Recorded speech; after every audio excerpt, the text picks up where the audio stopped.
What's going on, guys? I'm 00Photo. Welcome to my channel, and if this is your first time here, please do not forget to hit the subscribe button or the follow button. That way you'll be notified on future videos like this one. So today what we're going to be doing some editing, video editing on Davinci Resolve and color grading. So if you are a beginner, or I'd say intermediate kind of, I hope you learned something new out of this video. So I'm gonna start from the bottom.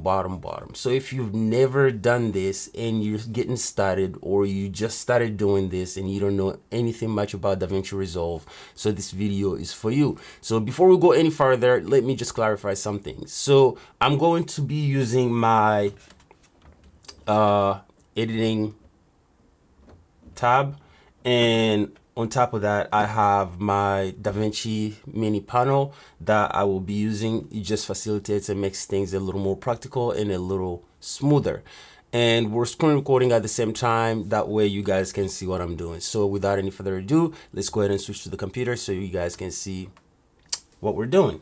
All right, so I have a brand new project open here, so there is nothing done to it at all. I'm just going to transport some S-Log3 footage that I shot with my Sony FX3 a little while back on a job, and we're just going to edit that to, you know, make things interesting. So it's Command I for import, or you can use Control I on PCs.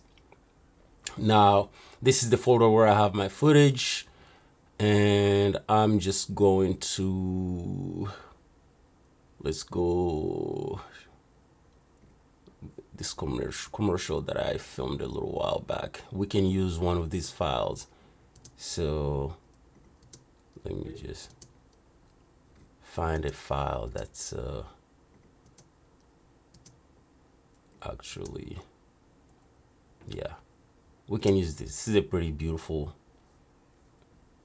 file. So when I start a project like this, if it asks me if I want to change my frame rate, I always say no to maintain it that way. Why? Because if you do have your project frame rate set up to, let's say, 30 frames, and you change it, it's going to automatically change the project frame rate to your clip frame rate. So here it says the selected clip have a different frame rate to the project. Would you like to change your timeline frame rate to match? I don't do that. Why? Because sometimes I like to do that in person. It gives me a lot more control over my footage. So here we have our clip, and we're in the editing page. So we're just going to scroll here to where the clip starts, and that's going to be our entry point, and this is going to be our out, and we're going to bring it to the timeline. So once we're in the timeline, the next thing that I usually do, I come to my project settings. So master settings, I usually don't change that. I leave it in 1920 by 1080.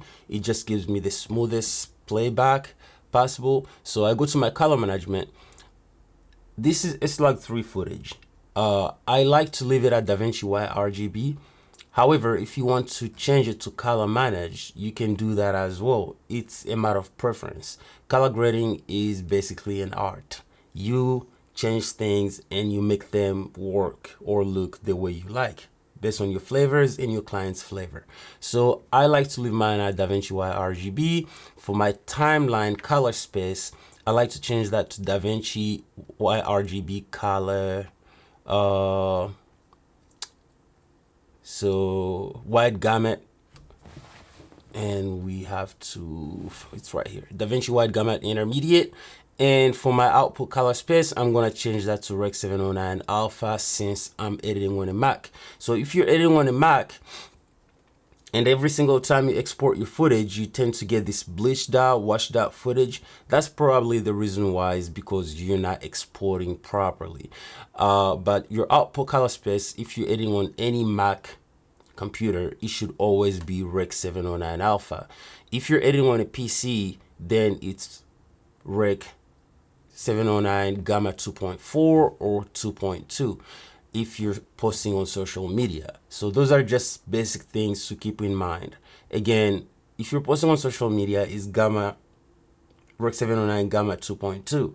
If you're posting on TV,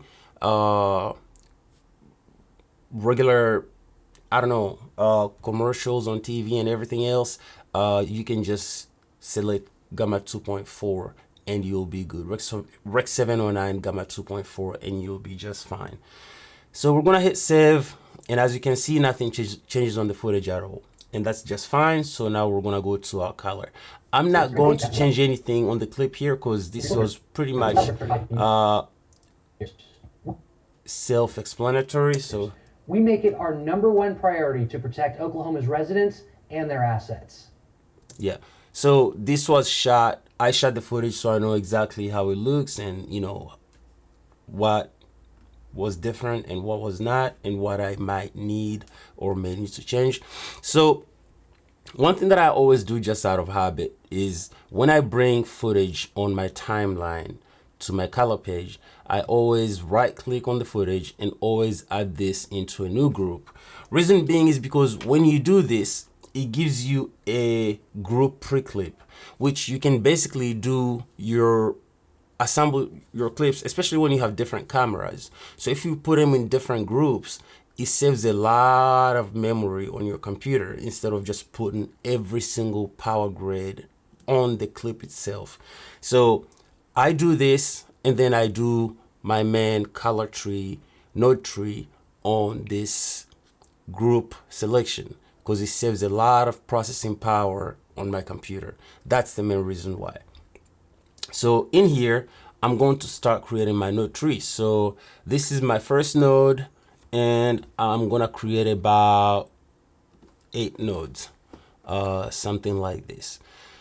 So I had some lots, the Jared Famularo Phantom lots.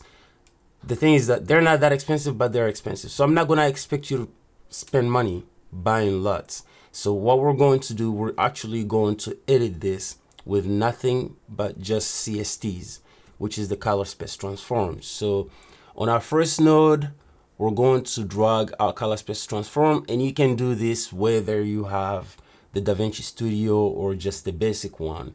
And in here, so this is Sony S Gamma 3.CNES since it was shot in S-Log3, and our input gamma is going to be Sony S-Log3. So input color space, Sony S Gamma 3.CNET, input gamma, Sony S-Log3. And since I'm editing in Davinci Wide Gamut, just to make sure that I get the maximum dynamic range, on my footage, I'm going to put this into Davinci Wide Gamut, and output gamma, it's going to be Davinci Intermediate.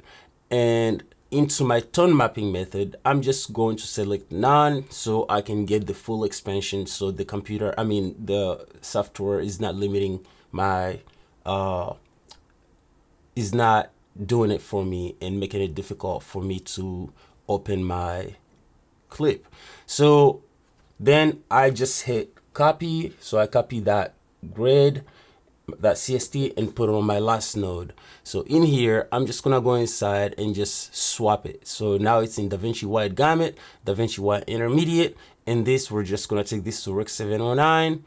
And since we are on a Mac, again, it's going to be Rec 709 Alpha. So far, I'm hoping that it's been pretty simple and you've been able to follow just fine. Now, into our tone mapping method, I always put this into luminance mapping, and I always select the use custom max input, and I just push this all the way to the right to 10,000, and that's good. So if we open our image here, we're not seeing anything that's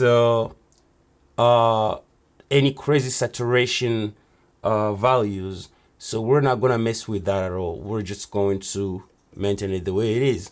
Now, if we look our waveform, the image actually looks pretty good. Maybe our white balance needs to be switched a little bit, but I don't touch my white balance before I actually adjust my exposure. So I always recommend this. Get into the habit of always naming your nodes. So my first node, this is CST in, CST in, and some people will call this, I think, DIT in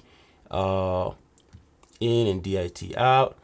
So I don't know, sometimes when you're editing with panels, you will accidentally just touch something as you're moving. So always pay attention on that, because then it'll add some craziness on your nodes and you'll be sitting there, wondering what it is. You have no idea, especially after having graded, all day. It's not the most ideal thing. And this is going to be our CST out.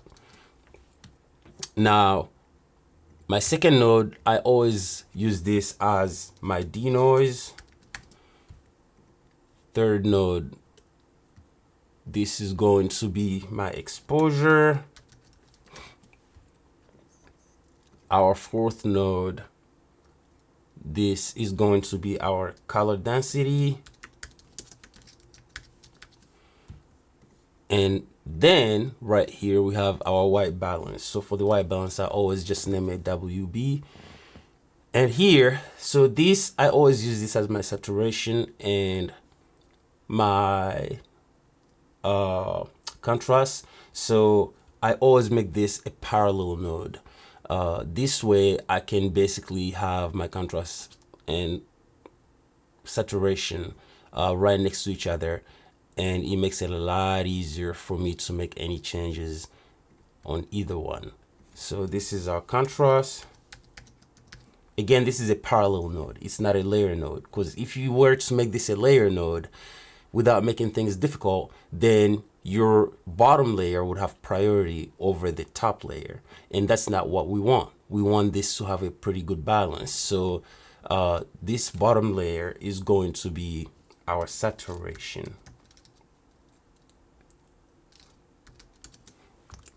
Now, for my saturation, I always try to recommend people to stay away from the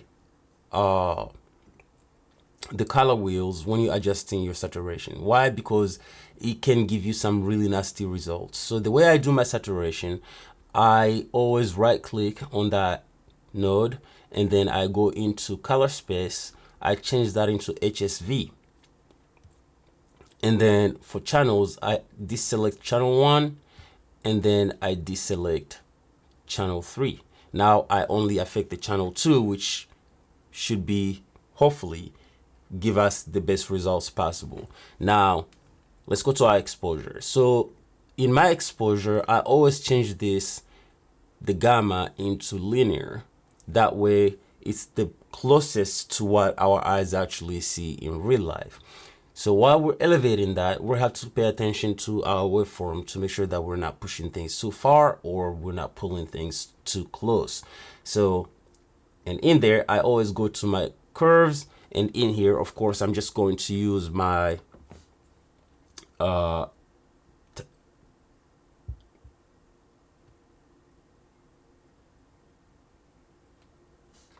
and I'm just going to drop the highlights, and now I'm just going to affect the middle. Just bring it up a little bit since this is a commercial, and then we're just gonna drop a little bit here. Nothing crazy. We don't want things to get super complicated and just make things super, I kind of like, the vibe we have here, because now I can just go into my wheels. Since we have HDR image, and in here I can just go into my wheels and actually have better control of everything that I pushed and pulled. So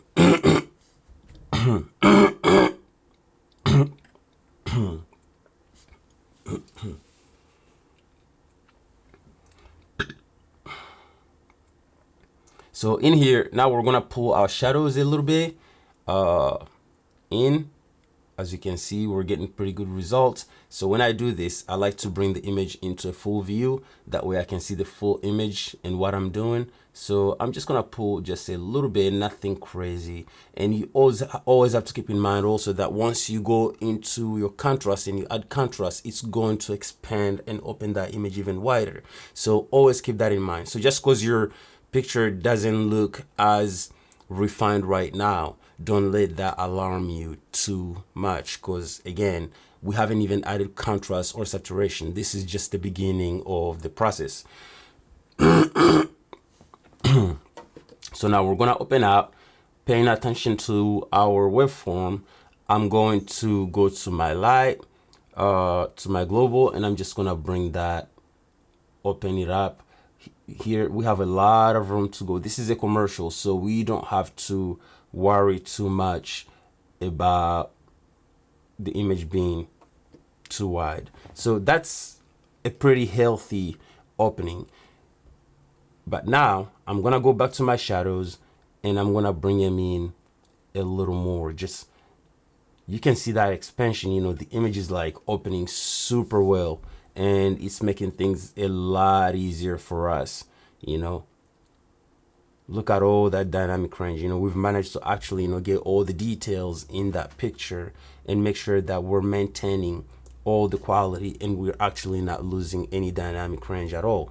So the Sony FX3 is one of the most amazing cameras out there as far as dynamic range is concerned and image quality, as it's been one of the cameras that have maintained their price for Sony pretty good compared to the Red Komodo, and I do have a Red Komodo myself, so I know when that came out it was a pretty shock on my end. But anyway, so if we look in here, we can see that those blues are a little too strong to my liking. Actually, we added those blues back there just to give the room a little more accent and a little more hierarchy.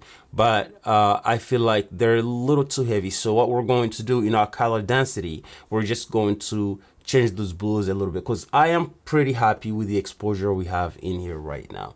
Of course, once we add some contrast, it's going to open a little more, and of course, we're going to add a little bit of vignette in there to give him a little more pop off of the background. But what we have in there is actually super healthy, pretty healthy to my liking.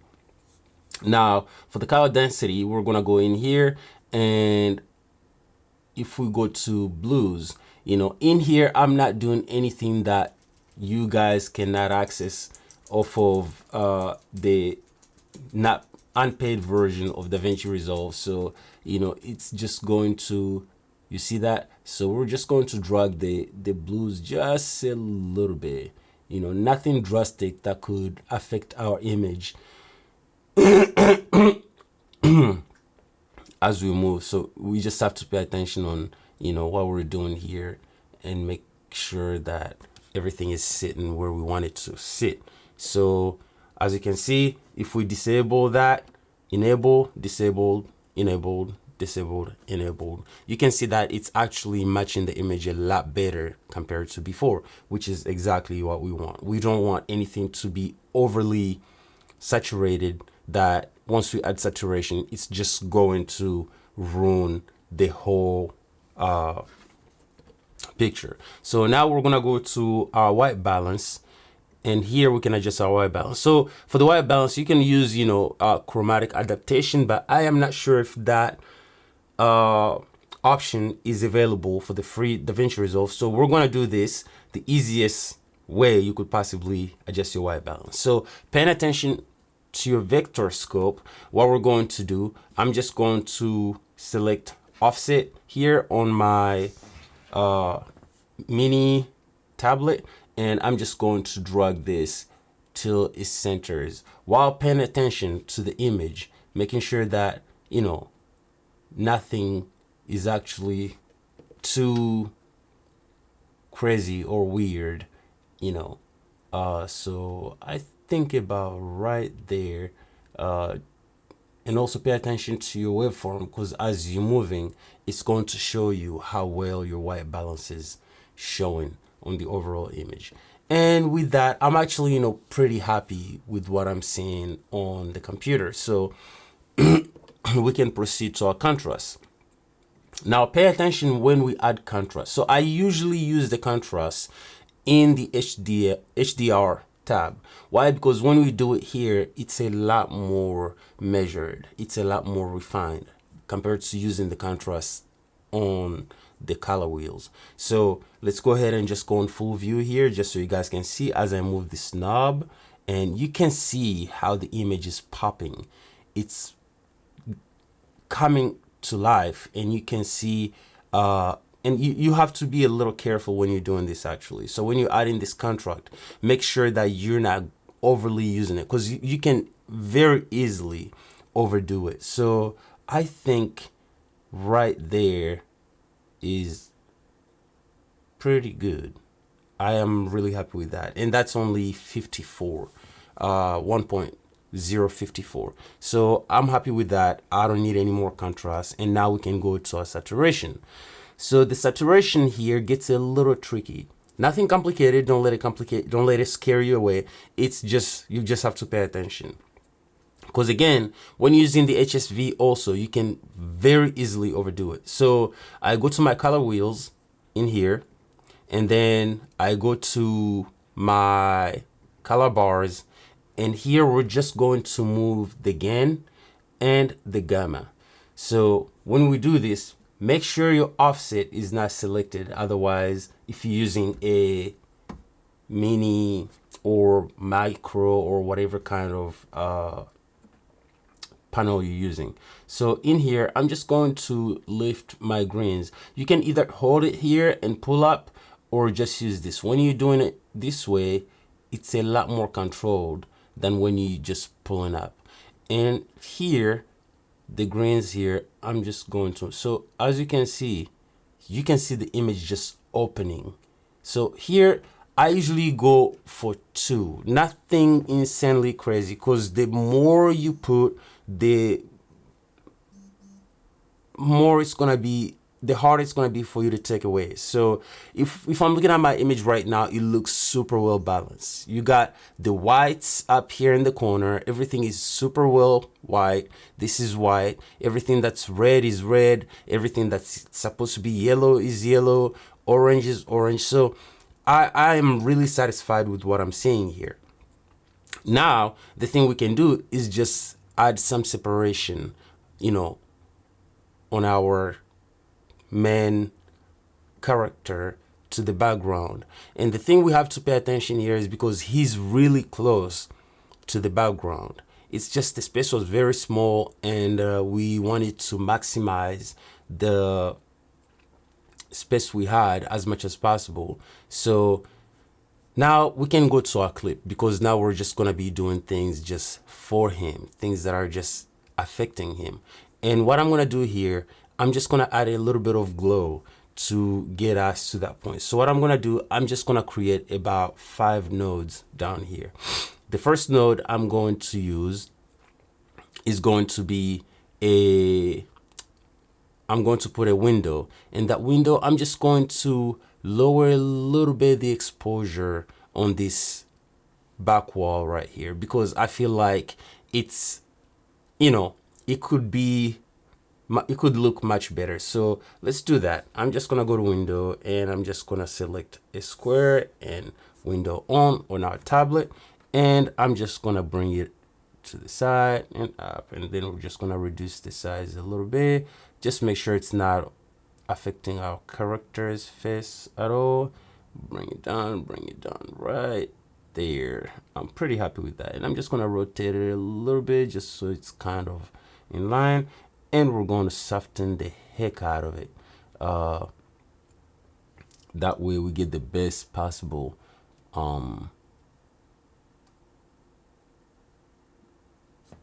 yep.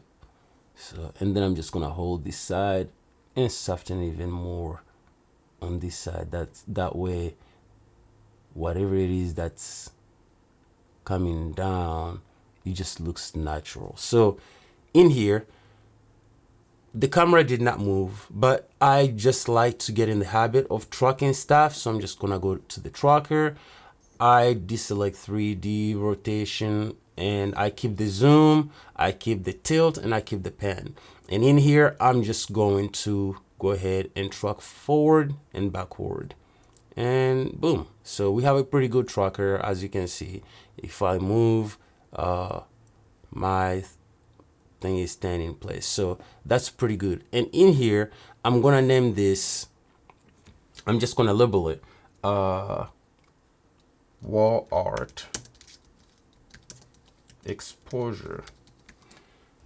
I'm telling you, get in the habit of labeling things, guys, because if you don't, and then you have a project that's got 20, 30, 40, 30 nodes, it can get super confusing real quick. Like, really, really quick. And then you find yourself, wondering. So we go back to our HDR nodes. We're just going to go to light. And as you can see, we can just bring the light a little bit down. Nothing too drastic. And if we go to our shadows, so I want the shadows on that to pop a little bit. It just makes the art look a lot more interesting. And we're gonna go back to global exposure, and I'll just a little bit, nothing crazy. So right now it's just 10%. And as you can see, so if we go back to, if we disable that node, look at the difference. The difference, it's a very slight difference, but it makes a huge difference on the overall quality of our picture. So it doesn't take away from our main image. So now that we're done with that, I'm not too worried about this. Actually, kind of like, how that looks. So our wall art, I'm thinking I'm just going to add a little more saturation on that. And for that, I can just use the saturation on our global here. So I'm just going to go full screen so we can see better. Let me just go here. And now I can see this much better. Oh yeah, I like that much better. And that was just a 1.30. So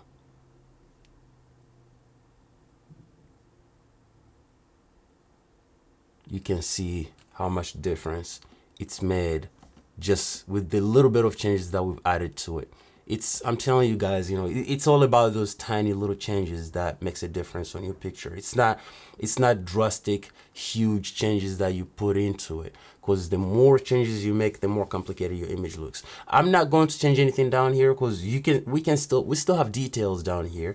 And now the main thing we have to do is try to actually get our character to pop a little more, and that's where our so in here I'm just going to create another window,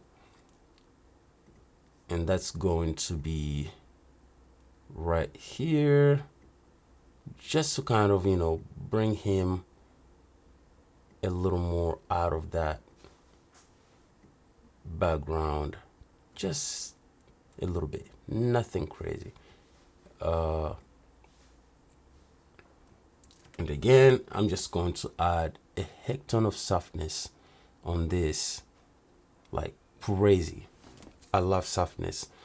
Can never get enough of it. So in here, I'm just gonna go to my tracker, and again, I'm just going to track front and back. Yep, I'm pretty happy with that. Now I can just go back to my window, and what I'm actually going to do, I'm going to to invert that. Now, once we invert it, what it does, if you click up here, it's going to show you what it's affecting. It's only affecting our background. So now I'm just going to check that softness.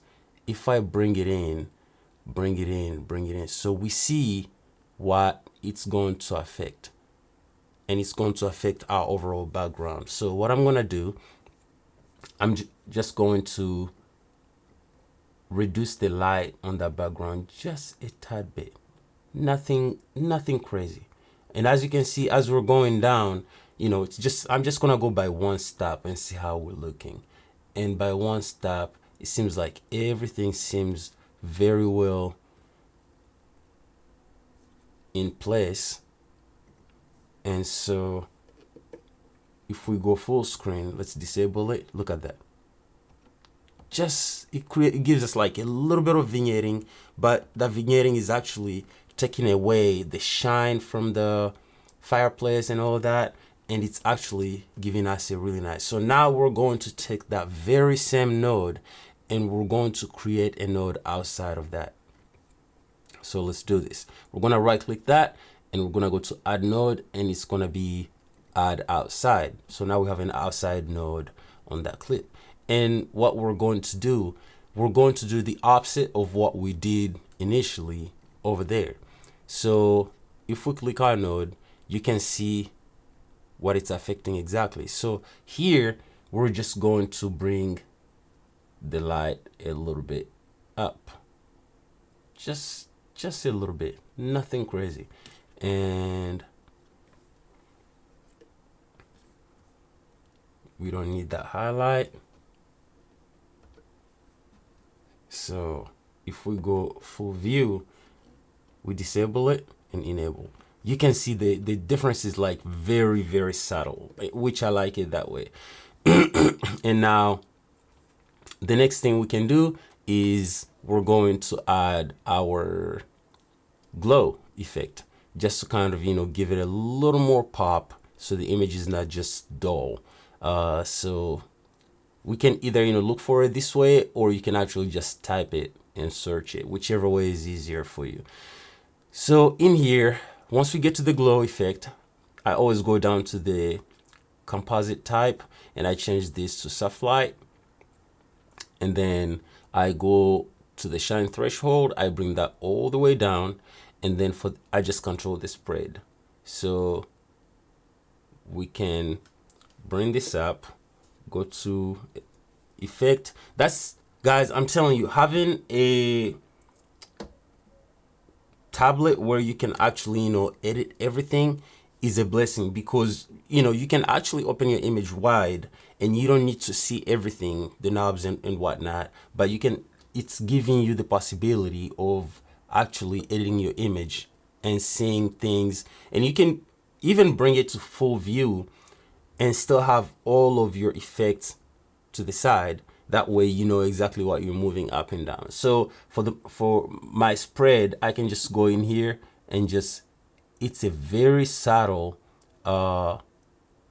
thing, but the difference it makes compared to actually, you know, using just the knob on the keyboard, or it's amazing. So we're just going to bring the spread right about there. Now I'm just gonna push this a little more forward just to see how it looks, and I'm liking that.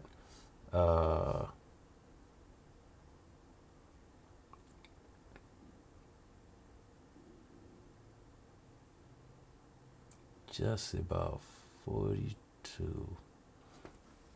Right. So our threshold, we can just, I think, you know, it's pretty good where it's at. So bright region recovery, so I'm just gonna bring that a little bit up, and now for the opacity, I'm just going to reduce it just slightly, nothing crazy, just slightly, just like that. And you guys can see already that, you know, considering where we came from, we actually came from that to this, that to this. The difference is massive, if you ask me. I don't know if, hopefully, you know, YouTube and whatnot does not take away the character of the image, but if you ask me, you can actually see a massive difference between, and this is a pretty hard image to edit due to the fact that our character is actually right next to our background. So to get background separation is crazy. So the one thing we're gonna add that we got left is to make sure, and this right here, I'm not asking anyone to go spend money buying any plugins, but if you want to be an editor, at some point you're just gonna have to accept that some things are just easier done with a little bit of investment. in it.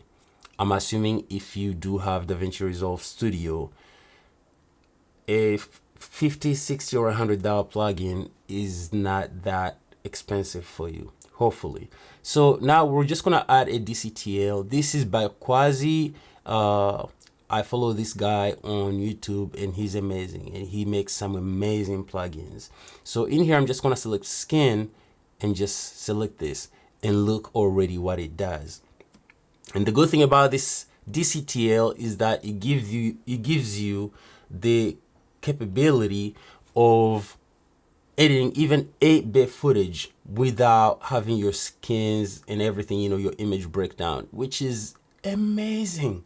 So in here, we're just going to select just our skin as much as possible and deselect our background best we can. These things are never ever perfect, but basically the more you can get of your M, look at that, boom, right on the skin tone line. And we can either brighten it up or lower the brightness, but I like to brighten my skins a little more, just a tad bit. It just gives you a little more separation. And I don't think we need any more saturation on that, because I can see my saturation line is actually looking pretty healthy, pretty good. So when we get rid of the highlight, look at that. Look at that, guys. It's the things you can do with softwares nowadays is just mind-blowing. But look where we came from, and we didn't really do crazy stuff. We just went with the basics. And yeah, this image, I could definitely go way farther than that. I could probably create some more windows, maybe darken a little bit these bricks around here. That would definitely give us more separation if we did that. But wanted just to show you how far you can get with just using the basics of what's provided in DaVinci. And even if I kill this DCTL, even if I killed it, all it does is just helping us to bring the skins a little closer. But now let me show you, if you did not have a DCTL, how could you get the same result? Okay, now we're gonna do this. So we're gonna go to our qualifiers, all right, and I'm gonna go to full view just because it's a lot easier for me to use my qualifier to go full view and outside of view, so you can see what you're selecting.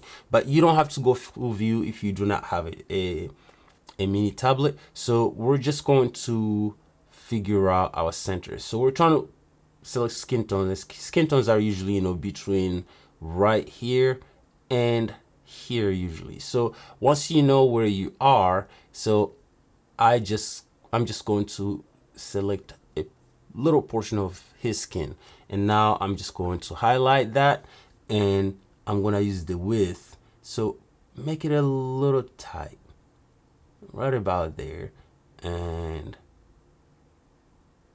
so we have a huge portion, or a pretty good healthy portion of his skin, and that's what we're looking for. So I'm just going to soften it a little bit, and yeah, I think we should be good there. So for the saturation, yeah, we could take a little more of that background off.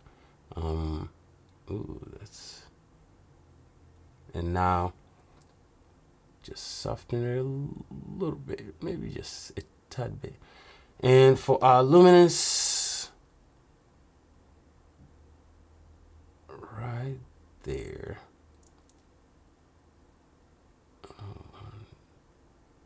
So while doing this, you just have to be a little careful, how much you push in your qualifiers, so you're not overly. Again, color grading is about being subtle with everything you do. So we're gonna go to our pre-filters, just push it a little bit, nothing crazy. Clean out blacks a little bit, clean out whites a little bit, and I don't touch anything else after that.